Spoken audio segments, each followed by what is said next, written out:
I, 27F, never thought I would be writing something like this, but I'm completely lost right now and need advice. I've been crying for days and can barely think straight, but I'll try to explain everything as clearly as possible. For context, my sister Sarah, 30F, got married last weekend to my ex-fiancé Mark, 31M. Yes, you read that right. The same Mark who I was engaged to 3 years ago before he suddenly broke things off with me claiming he wasn't ready for marriage. I'm still in shock and trying to process how this could have happened. Some background about our family: Sarah and I grew up extremely close despite the 3-year age gap. Our parents always emphasized family loyalty above everything else, and Sarah took her role as protective older sister very seriously. She would screen my boyfriends in high school, give me relationship advice in college, and was always my biggest supporter. We shared everything with each other, or at least I thought we did. Mark and I met during my sophomore year of college at a mutual friends party. He was a senior studying engineering, and we hit it off immediately. He was funny, smart, and treated me with so much respect. We started dating a few months later and everything felt perfect. My family loved him, especially Sarah. She would invite him over for family dinners even when I couldn't make it due to classes. They bonded over their shared interest in photography and hiking. I was thrilled that my sister and boyfriend got along so well. After graduation, Mark got a job at an engineering firm in our city and I started working as a teacher. We moved in together and started planning our future. He proposed on our 4th anniversary during a hiking trip, one that Sarah had actually helped him plan. She seemed so excited when we announced our engagement and immediately offered to help with wedding planning. The next 6 months were a blur of venue hunting, dress shopping, and planning details. Sarah came to every appointment, helped me choose flowers, and even designed our wedding invitations since she works in graphic design. She was the perfect maid of honor, or so I thought. Then one day, about 6 months before the wedding, Mark came home acting strange. He sat me down and told me he had been doing a lot of thinking and realized he wasn't ready for marriage. He said he needed time to figure himself out and that it wouldn't be fair to go through with the wedding. I was blindsided and devastated but tried to be understanding. When someone tells you they're not ready, you can't force them, right? Sarah was the first person I called after Mark left. She came over immediately with ice cream and wine, letting me cry on her shoulder and telling me I deserved better. She helped me cancel all the wedding arrangements and even offered to tell our family so I wouldn't have to explain it over and over. Looking back now, I feel sick thinking about how she played me. Fast forward to 3 weeks ago when Sarah announced she was getting married. She had been very secretive about who she was dating, always making excuses about why we couldn't meet him. She claimed he traveled a lot for work and their schedules never lined up for family gatherings. When she announced her engagement, she said she wanted the groom to be a surprise and that we would all love him. I thought it was weird, but my parents seemed fine with it. They had apparently met him already but wouldn't tell me anything, saying Sarah wanted to reveal everything herself. The day of the wedding arrived and I was excited to finally meet this mystery man. I got to the church early to help Sarah get ready, but her bridesmaids, none of whom were mutual friends, said she was getting ready at a different location and would arrive just before the ceremony. That should have been my first red flag. When I walked into the church and saw Mark standing at the altar, I thought I was hallucinating. My knees buckled and my brother Tom had to grab my arm to keep me from falling. Before I could process what was happening, the wedding march started playing and Sarah appeared at the end of the aisle, beaming like this was the most natural thing in the world. During her vows, she actually had the audacity to talk about their beautiful love story and how they had kept their relationship private for 2 years because they wanted to be sensitive to family dynamics. She talked about how their friendship had blossomed into love and thanked our family for keeping their secret until they were ready to share it. I looked at my parents during this speech and saw them smiling and crying like this was some beautiful moment. Other relatives were wiping away tears too, apparently moved by this romantic story.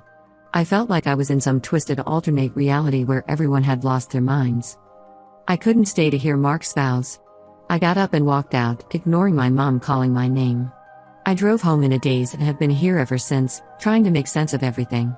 My phone has been exploding with messages from family members. Some are calling me selfish for walking out and ruining Sarah's big day. Others are apologizing for not telling me sooner. A few relatives have expressed their disgust with Sarah and Mark's actions. Sarah has sent multiple texts trying to explain herself. She claims nothing happened between them while Mark and I were together, that their relationship developed naturally after our breakup. She says they kept it secret because they wanted to be sure it was real before telling me. The wedding reveal was supposed to be romantic apparently. She thought enough time had passed that I would be happy for them. My parents keep calling to explain their side. They say they only found out about the relationship a year ago and didn't know how to tell me. They claimed they were protecting me by keeping it secret until Sarah was ready to reveal it. But how is blindsiding me at her wedding protecting me? Mark hasn't reached out except for one text saying he's sorry for how everything came out and that he never meant to hurt me. The fact that he thinks a text message is sufficient after this level of betrayal shows exactly what kind of person he is. I don't know what to do now. I've blocked Sarah and my parents' numbers because I can't handle their excuses right now. Some family members are telling me I'm overreacting and should be happy that my sister found love, even if it's with my ex. They say enough time has passed that I should be over Mark by now. But this isn't about still having feelings for Mark, it's about the betrayal by my own sister and my family's decision to help her hide it. Am I crazy for feeling this way? Should I try to forgive them? Right now, I can't imagine ever having a relationship with Sarah again, and my trust in my parents is completely shattered. How do you move forward when your entire family has conspired to deceive you? Update 1: Things have gotten significantly worse since my last post. The betrayal runs deeper than I initially thought, and I'm struggling to cope with all the new information that's come to light. After blocking Sarah and my parents, I started receiving messages from people I hadn't heard from in years. Apparently, my post reached some mutual friends who had been carrying guilt about knowing things but not telling me. What they revealed made my blood run cold. 3 different friends have come forward with information that proves Sarah and Mark's 2-year relationship story was a complete lie. Emma, who works at a local coffee shop near Mark's office, sent me security footage from their parking lot showing Sarah and Mark kissing. The timestamp shows this was 2 months before he broke off our engagement. In the video, they look comfortable with each other, like this wasn't their first time meeting secretly. Another friend, Jake, who used to work with Mark, admitted that he had seen them together multiple times during lunch breaks while Mark and I were still engaged. He said he had convinced himself they were just close friends, but looking back, their body language was clearly more than friendly. Jake apologized for not telling me sooner, saying he didn't want to ruin things without concrete proof. The most devastating revelation came from my old roommate Rachel. She confessed that she had once seen Mark's phone light up with a message from Sarah that was definitely not sisterly. This was about 4 months before our breakup. Rachel said she had confronted Mark about it, and he fed her some story about planning a surprise party for me. She believed him because Sarah had always been so supportive of our relationship.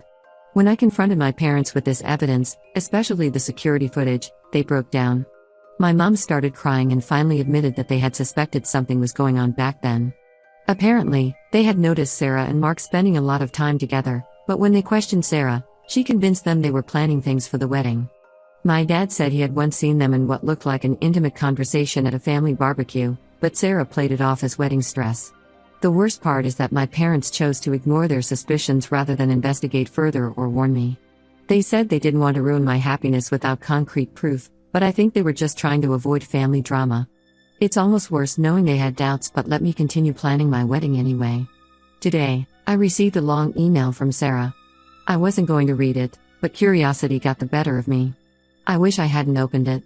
She finally admitted that she and Mark had developed feelings for each other while he and I were still together. According to her, it started innocently, just 2 people bonding over shared interests. She claims they tried to fight their feelings at first, knowing it would hurt me. She wrote that breaking up with me was Mark's idea. He thought it would be more honorable to end things with me before they officially started dating. She actually tried to paint this as him being considerate, as if stringing me along for months while developing feelings for my sister was somehow noble.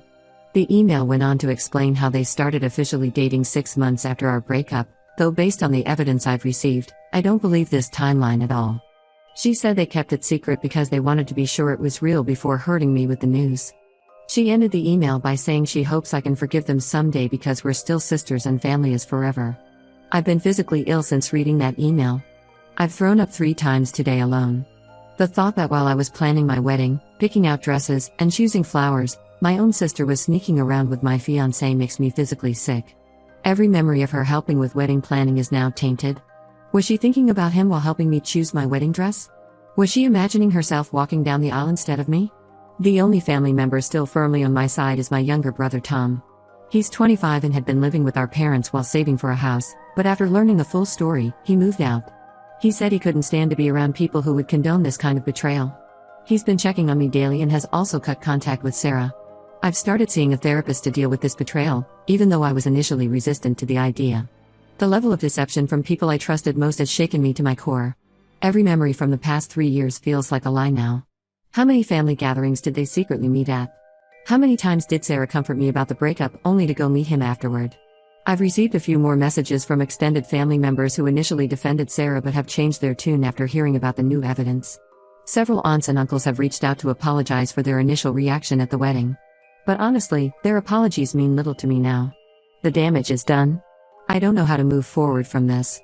My therapist says it will take time to process this level of betrayal, but right now, I can't imagine ever trusting anyone again.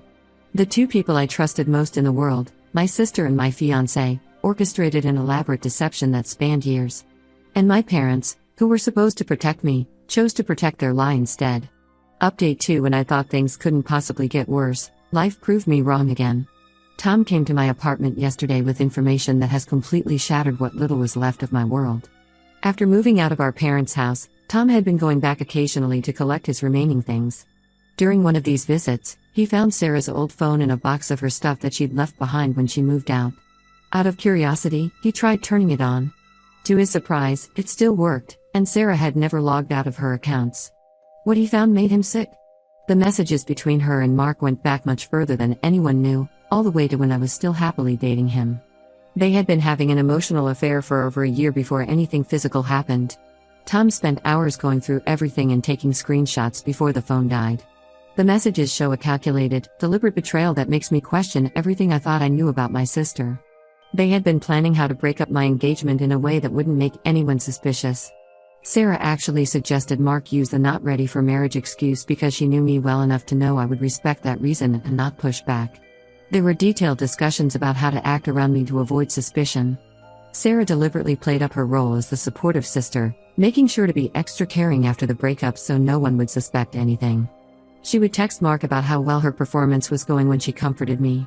What hurts the most is reading their jokes about how oblivious I was. They would meet up at places where they knew I would never go, laughing about their secret rendezvous. Sarah would comfort me about the breakup, then text Mark immediately after about meeting up. They even had code words for each other in case they needed to communicate when I was around. The messages revealed that our parents had actually caught them in a compromising position once, about 4 months before the wedding reveal. Instead of telling me, they had a family meeting, without me, obviously, where Sarah and Mark convinced them that they were truly in love and that telling me would only hurt me unnecessarily. My parents agreed to keep their secret, thinking they were protecting me. Tom sent copies of all the screenshots to our parents. My mom called me sobbing, saying she had no idea the deception went this deep. She admitted they had suspected something but never imagined it had started while Mark and I were still together. My dad, who had always been close to Sarah, hasn't spoken to her since seeing the messages. According to Tom, he's completely devastated by her behavior. Several relatives who had been defending them have now apologized to me after seeing the evidence. My Aunt Linda, who had initially told me I was overreacting, called me in tears after Tom showed her some of the messages.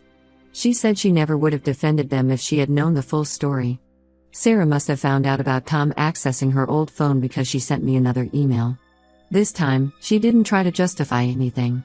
She just begged me not to share the messages with anyone else, saying it would destroy her marriage and her relationship with our extended family. The fact that she's more concerned about her reputation than the pain she caused me says everything about who she really is. Mark finally tried to reach out directly. He left a voicemail saying he never meant for any of this to happen, that he had genuinely loved me when we started dating but something changed when he got to know Sarah better. He said he knows he handled everything wrong but hoped I could understand that sometimes people can't help who they fall in love with. I deleted the voicemail halfway through. I couldn't stomach hearing any more of his excuses. I've decided to forward all the screenshots to Mark's parents, who had always treated me like a daughter. They deserve to know what kind of person their son really is. Sarah probably won't like that, but I honestly don't care anymore about protecting either of them. Tom has been my rock through all of this. He's the only family member I still fully trust. He said he's looking for an apartment closer to mine so he can help me through this. I don't know what I would do without him right now. Update 3: The dust has finally started to settle, though nothing will ever be the same. Sarah and Mark returned from their honeymoon to find their perfect little world crumbling around them. After the screenshots got out, most of our extended family has cut contact with them. Even Mark's parents, who I forwarded the messages to, have barely spoken to him since. My parents are barely acknowledging Sarah's existence. Mom tried to play mediator at first, suggesting family counseling, but Dad shut that down immediately. He said he can't even look at Sarah without feeling sick about how she betrayed her own sister.